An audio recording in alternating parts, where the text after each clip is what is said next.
No part of the education of a politician is more indispensable than the fighting of elections, meaning the education of a politician primarily concerns not just the establishment of ultimately corruption, injustice, inequality, poverty, and unemployment and inflation in the societies, and obviously the creation of many other problems and evils, particularly directed at the lower backward and working classes and sections and peoples in the societies, but also in the process targeting and eliminating the backbone and wealth and financial and mental power of the middle classes.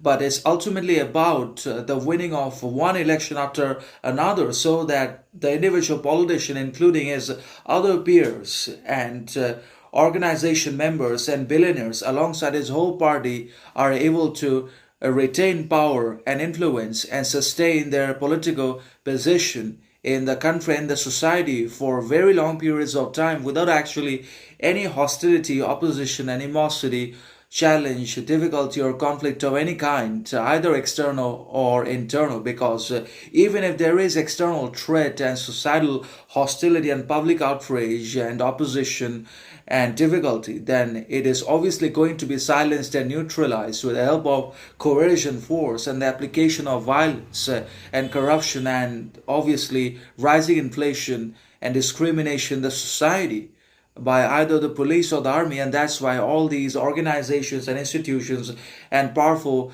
constructs and external influences have been created and formed by these politicians and political parties and governments in general, because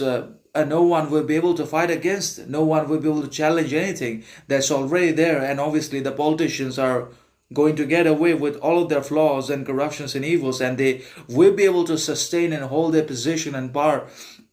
for very long periods of time. And the democracy will become ultimately and essentially a one-party rule and one-sided dominance of only one politician at the center of everything, who is also ultimately controlled by donations